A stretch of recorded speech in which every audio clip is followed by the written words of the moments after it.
Consecutive. The ones next to each other. Yeah, consecutive angles. That's the one. Yeah, the ones next to each other. Consecutive angles are supplementary. Okay, so we're not actually learning new material. It'll state that if, something like theorem, if one pair of opposite sides of a quadrilateral are both parallel and congruent, then the quadrilateral is a parallelogram. So it's things that we're going to learn like this. We're going to say, okay, if you have a shape like this, and actually, let me draw it egregiously wrong. But if I stated this about this shape, does it look like a parallelogram? No. But if I state this, like theorem 6 tells us, if one pair of opposite sides are both parallel and congruent. So if I said this is parallel to this, even though it doesn't look like it, and I said this is congruent to this, even if it doesn't look like it, if I stated that, that is fact, even though the picture is drawn poorly, based off, that is enough information to state that the whole thing is a parallelogram. And once it's a parallelogram, everything else that we just discussed falls into place. Consecutive angles are supplementary, opposite angles are equal, diagonals are bisecting each other, so on and so forth. So if you have that information, that's enough to state parallelogram. Okay. The other thing is if you have a shape, a quadrilateral like this, whatever, even if it doesn't look like a parallelogram. If I said this diagonal and this diagonal, it does this and this, this and this. That notation with double, double, single, single, what does it tell you about this line and this line? They got bisected. If the diagonals are bisected, that's enough to state that the whole thing is a parallelogram. So you don't have to have all the things true in a parallelogram to state it's a parallelogram. You can actually say, hey, if this is all I know, bisection of diagonals, if this is all I know, parallel and congruent, both of these, that's enough information to state parallelogram. Both pairs of opposite angles in front of congruent. Okay, another thing is if you have a shape like this, let's say, and I said opposite is equal and opposite equal. If both pairs of opposite angles are equal, that's also enough to state parallelogram. So just that information states that the whole thing is a parallelogram. And if both pairs of opposite sides of the quadrilateral are congruent. So if the last one I'll tell you is this, if you had this and this and this, and I said equal to equal, equal to equal, if that's all the information you have, is it a parallelogram? Yes. And again, once you have a parallelogram, there's a bunch of stuff that holds true, right? We just went through a lot of it. Supplementary angles, diagonals bisecting each other, so on and so forth. Okay, so let's go ahead and we're going to do a couple problems. Find x and y. Okay, so the quadrilateral is a parallelogram. All right, so if you were given a picture like this, we'll call this number 1 here, and it looks kind of like a parallelogram, and I'm going to state 60 degrees there, and I'm going to state 5y here, and then this one is 3x plus 60 degrees like that. So if that's what I'm given for angle measures, what they want you to do is basically you're assuming it's a parallelogram and then set up equations such that. So they're just saying find x and y so that this is a parallelogram. So if you want it to be a parallelogram, you will use our information of what we know is true about parallelograms and set up some equations. What we know about a parallelogram is, what do you know about opposite angles in a parallelogram? We've already stated it. They are equal. So you just say, okay, if it's a parallelogram and I want it to be, I'm going to state that those two are equal, and then I'm going to solve for y. So that one's pretty straightforward. Y is equal to 12. What's the equation I can set up to solve for x? Well, originally, if you said this angle and this angle, what do you know about consecutive angles or angles that are next to each other, right? What do you know about that? They are supplementary. They're equal to 180. If you originally had done this, the value in that is, it's like, well, wait a second, I have two variables, not helpful.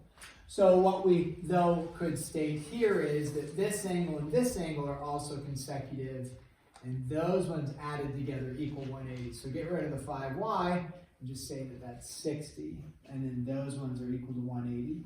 With a little bit of manipulation in math, we get 3x is equal to 60, right? 60 plus 60 is 120, and then x is equal to 20, like that. So that one's pretty straightforward, not too much going there. Let's present a slightly more challenging one here, and one that may require a little bit of algebra review that we did at the beginning of the year. So if I have, okay, diagonals. Do the diagonals in a parallelogram bisect the angles? Are these bisecting the angles? No. Never stated in a parallelogram. Now, if it is a square, it'll bisect it. If it's a rhombus, it'll bisect it, but we're not talking about those yet. So the diagonals, all we know is that in a parallelogram, diagonals do what to each other? Bisect each other, right? So if we have, in this case, x squared for this one, all right, and then 16 for that one, and then we will go with y squared plus 6y, that's y squared plus 6y for that segment, and then we're going to go with 8y plus 8 for this one. Okay, 8y plus 8 for this one. Okay, back. Kind of wrote some of this information down here. What do you know about parallelograms and their diagonals? Their diagonals do what to each other? They bisect each other. Okay. So when we go to solve, we say, okay, if they're bisecting, bisect means to cut in half. Therefore, we can set up some equations. What do I know about x squared? What does x squared equal? X squared is equal to 16. Very good. Now, when I go to solve this, probably, I don't know how many of you, a lot of you would get it wrong. Because many of you would say, what's the answer? What would you say the answer is? You're nervous because you're like, wait, I'm going to get it wrong. Yeah, 4. Very good. And then you're going to get it partially wrong. Because it's not just 4. What is it? 4 and negative 4. Now, with these, we have to be a little careful because not always, both will always work. Okay? X does not actually represent the length of the segment. X squared represents the length. So it never says x has to be positive because x isn't the length. X squared is the length. Therefore, in this case, what can x equal? Well, it could equal 4 or it could equal negative 4. And you plug it back in and check. Negative 4 squared is 16. Does 16 equal 16? Perfect. Okay? So that's where you'd probably get it partially wrong is you forget the negative part. Now, this one, this takes us back to algebra review because we set these equal. I've got a quadratic. How do I solve this type of quadratic? I think we came up with 3 different ways, right? First way was, well, there's actually 4 ways. We have factoring, we have perfect squares, we have completing the square, and then we have quadratic formula. Most of these that you end up with will be factorable. Most will. Occasionally you'll run into the quadratic formula necessity, but most of them will be factorable. What are our 3 steps to solving a factor? So back to set the equation equal to 0. So you go, okay, y squared minus 2y minus 8 is equal to 0. And then second step, so we set the equation equal to 0. And then the second step is factor, like this or like this. Let me think through our rules of factoring. Hopefully you're up to speed on that. We don't practice it a lot, but we did a little bit in algebra review here and there. And so we know if this is y squared, we're going to go what? Y and y. Many of you on the test got this one wrong, not this specific problem, right? But you couldn't factor. A lot of people were doing this on the test. A lot of people are getting the y and the y right, but then a lot of people are just doing this 8 and 1.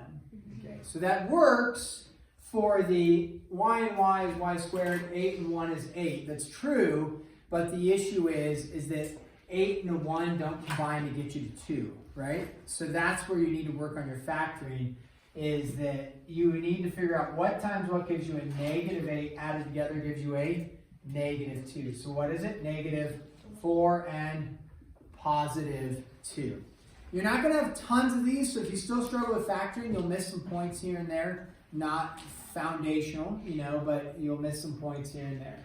So if you're not up to speed on it, you want to work on it a little bit. And so then your two values you get are 4 and -2. Now careful, plug this back in, okay, because it's not just x squared. So when we plug back in, if you plug in -2, because usually the negative ones are the suspect ones, plug in a -2 here. Well, a -2 squared is 4. 6 times -2 is -12. What's 4 minus 12? -8. Does -8 work for the length of the segment? Nope. So -2 does not work. So we know right away -2 doesn't work. You plug in 4, it will work. You're going to get out 42 and 42 if you plug in 4. Or you'll get out, I'm sorry, 40, not 42. You'll get out 40 and 40. So y equals 4 does work for that. Okay, so those ones, and then, here's another good one. Challenges us with our algebra review. So we got this, look to the shape like this, and we state 4x plus y, and then you have 2x plus y. Anybody want to guess where this is going? Chapter 9, Algebra Review, beginning of the year. 3 ways to solve these types of problems. What were these problems called? Anybody remember? System of linear equations. First way we reviewed was graphing. Do we want to graph? No.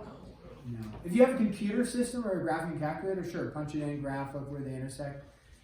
Probably would take longer than actually doing it out longhand. So we're not going to do the graphing method. We eliminate that. We have 2 other methods that we used.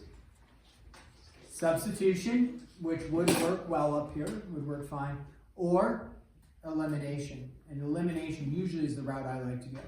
Before we get there, though, in this problem, I got to set up 2 equations. What are my 2 equations I can set up? What do you know about parallelograms? Opposite sides, yes, they're parallel, but that's not the equation. Opposite sides add up to be 180? No, but many of you continue to do that, like the last test. If you go back through, you're adding up sides to be 180 degrees. You do not add up sides to be 180 degrees. Okay? Set the opposite sides, what, to each other? Equal. So 4x plus y is equal to 8. And then you get 2x plus y is equal to 6.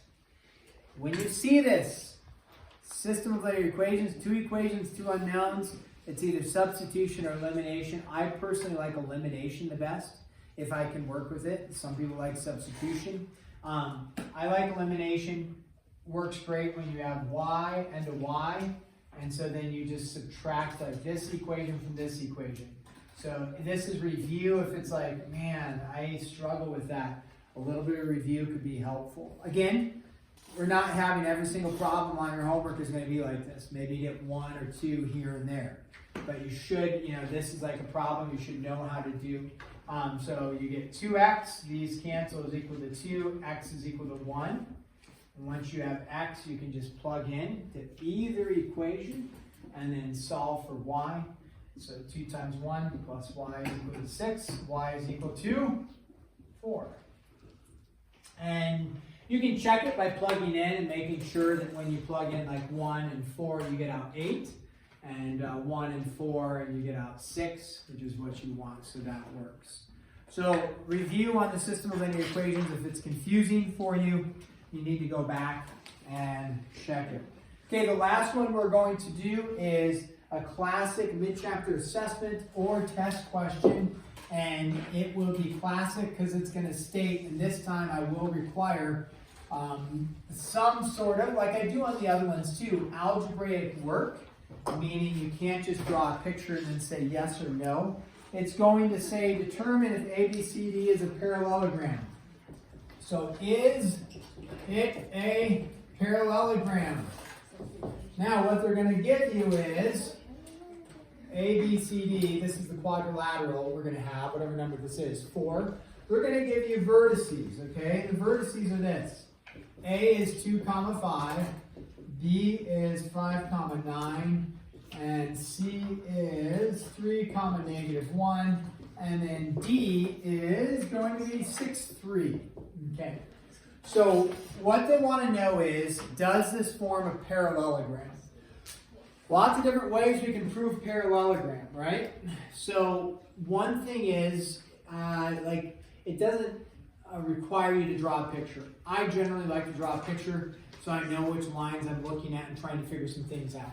So when we go to draw this picture, we can do a sketch. We can say, okay, over 2, up 5, like that. There's my A value. Over 5, 3, 4, and 5, up 9. Like this is my B value. C is 3, negative 1, like that. And D is over 6, up 3, like this. And there's D. So drawing a picture, a sketch, if you do that and you write yes because it looks like it, I may give you 1 point because you have some comprehension of how to graph points and connect dots. And you did a pretty good job and took a stab that it looks like a parallelogram. If the answer is yes, I might give you 1 out of 4 points, 25%, maybe, or 0, I'm not sure, but I may give you 1. Okay, what they want you to do, what I want you to do is, how do I prove this algebraically? Algebraically means using some formulas. So what are some things that we know? If we can show that this and this is true, then we have a parallelogram. Well, one thing is, opposite angles are equal. Well, do we have an easy way that we've worked with so far to find angles in a shape like this? No, we don't. Okay, so finding angle measures, is that a good method to prove? No. What about if I find that this diagonal bisects this diagonal?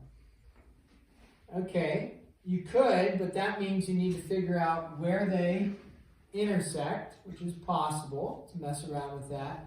And then you'd have to figure out if their intersection point cuts it actually at a midpoint. So that method is going to be a little bit more challenging doing the diagonal method. Okay? So I would eliminate angles and diagonals at this point. That's not what we're looking for.